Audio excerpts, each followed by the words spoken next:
Պարոն Հակոբյան հայտնի դարձավ, որ Գագիկ Ծառուկյանի նկատմամբ հանրային քրեական հետապնդում է հարուցել, հարկերի հետ է կապված, կարող եք ավելի մանրամասնել 2019 թվականի գործի մասին է խոսվում։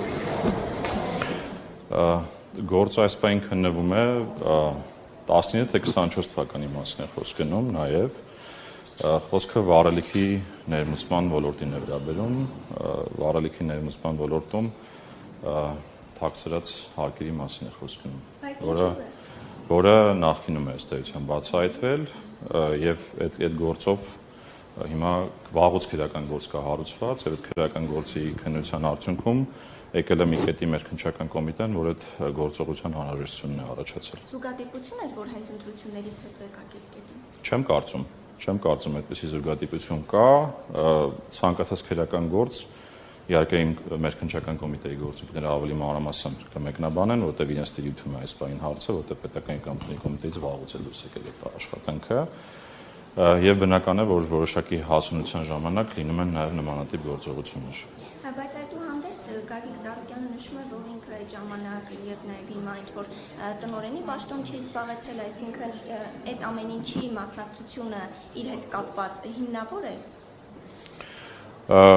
Տեսեք, այսպես է, մենք ինչ ենք անում, մենք սովորաբար երբ որ բացահայտում ենք խնդիրը, դրա միտումնավորությունը բացահայտելու համար քրեական գործ է հարուցվում, այսինքն հաղորդում ենք ներկայացնում, քրեական գործ է հարուցվում եւ քրեական գործի շրջանակներում է բացահայտվում այդ միտումը։ Ես ենթադրում եմ, որ մեր քննչական կոմիտեի գործընկերները ավելի մանրամասն կմեկնաբանեն, թե ինչ հիմքով են այդ ամեն ինչը անում։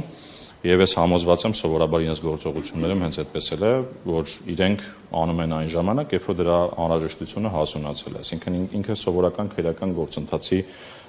մաս է կազմում։ Մնացած մանրամասները մեր դիրույթում չի, չեմ կարող ես մեկնաբանել։ 2 թվականի 19 եւ 24, չէ՞, մինչեւ սա կարծեմ մինչեւ միայն 19 թվականի մասին էր հայտնի դարձել։ Դա եւս նույն, այսինքն թեմային առնչվում։ Տեսեք, տարբեր գործեր կան իրականում, այսինքն դա միակը չի, իր հետ փոխկապակցված էլի տարբեր բիզնեսների գործեր կան, այդ թվում նաև մեր կողմից էլ անցած տարի մենք տարբեր ուղղություններով գործողություններ իրականացնելու արդյունքում ստվերային շրջանառություններ բացահայտել ենք, խոսքը այդ մի գործի մասին է, որը որ դուք նշում եք այս պահին, հետագան ցույց կտա արդեն առանձին գործերի շրջանակներում, բայց բուն այս գործողությունը, որով իրականացվել է, ձեր ասած գործն է։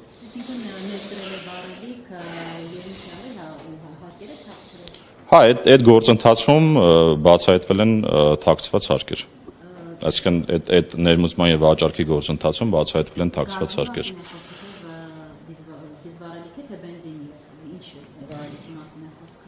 Խոսքը հենց, եթե չեմ սխալվում, դիզվառելիքի մասին է խոսք գնում, էլի։ Իրանք իրականում կոմպլեքս են, այսինքն տարբեր բաներ են ներմուծվում, ինչ վերաբերում է մնացած մանրամասներին, այդ արդեն քննչական կոմիտեի դիրույթում է։ Բայց ներողություն, ուղղակի ճիշտ եմ, 19 թվականին է թաքցրել, թե 22 թվականին է թաքցրել։ Ես ճիշտ ասած գործի մանրամասներին չեմ ծանոթացել 19 թվականը ինչի հետ ուղիղ առնչություն ունի, ես ենթադրում հենց նույն բանի մասին է խոսք գնում։ Ես մեկ կնայեմ թվականը, որի մասին է խոսք գնում, եթե հնչեցրել են 2019 թվականին, ուրեմն դրա մասին է։ Ինչի հենց հիմա այդ մասին Դրա մասին արդեն պատասխանեցի, այսինքն կա որոշակի հասունություն եւ նորմալ է, որ քննչական կոմիտեն նմանատիպ գործողություններ իրականացնում։ Պարզապես պարոն Հակոբյան, ընդդիմությունն ասում է, որ դիտավորյան են անում այս հետընտրական շրջանում, քանի որ կախված է նաեւ վճռորոշ դեր ունի ԲՀԿ-ի խորհրդարան անցնելու հարցը, եւ դա է պատճառը, որ միայն հիմա սկսեցին, այսպես ասած, ուսումնասիրել վերհանել այդ գործը։ Ես ճիշտ ասած դիտավորության մասին մեկնաբանություն չեմ կարող տալ, չեմ կարծում, որ նման բան կա, ոնց որ մեկնաբանեցի, ես ուղղակի ելնում եմ պրակտիկայից, ինչը որ ես գիտեմ, այսինքն իմ գործունեության շրջանակներում, երբ որ մենք հաղորդումներ ենք ներկայացնում, քրեական գործեր են հարուցվում, այդ քրեական գործերի շրջանակներում տարբեր փուլերում տարբեր գործողություններ կարող են իրականացվել, այդ թվում նաև պետական եկամուտների կոմիտեի հետ համագործակցությամբ եւ բնական է, որ ինչ-որ մի պահի այդպիսի գործողություն իրականացվում է։ Բայց Նիկոլ Փաշինյանը քարոզարշավի ընթացքում սպառնում էր, ասում էր, բանտ է նստելու պատերազմի եռագլուխ կուսակցությունը։ Նաև նկատի ունենալով ըստ էության Գագիկ Ծառուկյանին, արդյոք սա չենք կարող դիտարկել նրա հայտարարության համատեքստում։ Ըստ էության հանրապետության վարչապետը երբ որ ինչ-որ հայտարարություններ անում է, ակնհայտ է, որ գիտի որոշ գործեր, որոնք կարող են նման արդյունքի հանգեցնել։ Եվ բնական է, որ վարչապետը նմանատիպ բաներ ասելուց ինքը տեղյակ է, ծանոթ է գործերին եւ նմանատիպ հայտարարությունները բնական են։ Հիմա սպասում էր հարմար առիթի։ Չէ, տեսեք,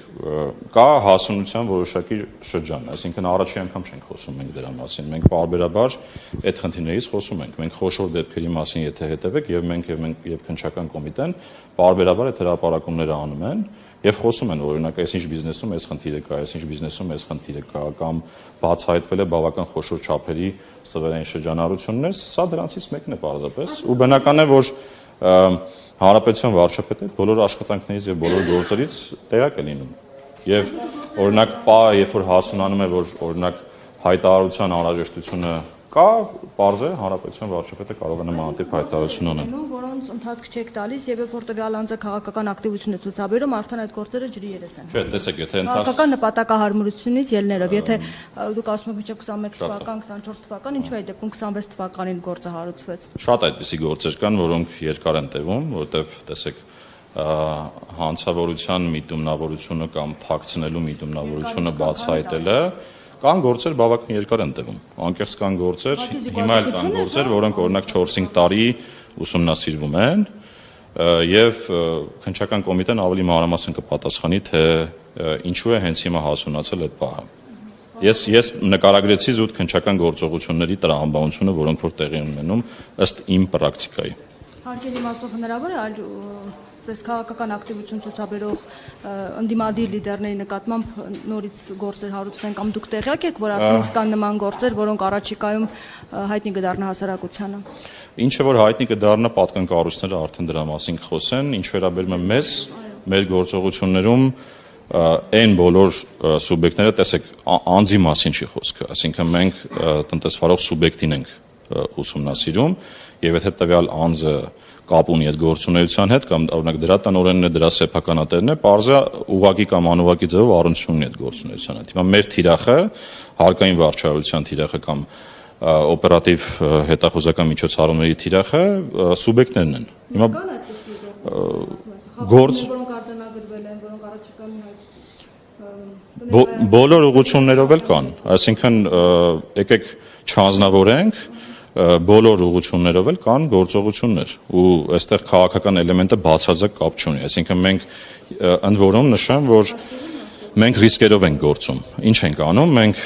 տարբեր ոլորտների ռիսկերը վերհանելով գործում ենք ռիսկային տնտեսվարողների ուղղությամբ։ Եվ այո, կան տնտեսվարողներ, որոնք առնչություն ունեն իրենց հետ, կան տնտեսվարողներ, որոնք չունեն առնչություն իրենց հետ, եւ այդ խոշոր գործերի մեջ եւ իրենք էլ կան եւ տարբեր մարդիկ էլ կան։ Ներկայացուցների մասով կան։ Կան տարբեր գործեր, որոնք ժամանակին հաղորդումներ են ներկայացված եղել ու քննչական մարմինները, եթե նոր գործողություններ կոնկրետ այս ներկայի դրությամբ 3 միակ բանի մասին որ խոսել ենք, մենք ենք վերջի ամիսների ընթացքում հերթական մեր ստուգումների շրջանակներում, երբ որ խաղատները հերթականությամբ ստուգում ենք, օրինակ Շանգրիլան էլ հայտնվել այդ ստուգումների շրջանակներում, այդ դրա շրջանակում ունեցել ենք բացահայտումներ եւ խախտումների բացահայտումներ, որը հիմա քննվում է։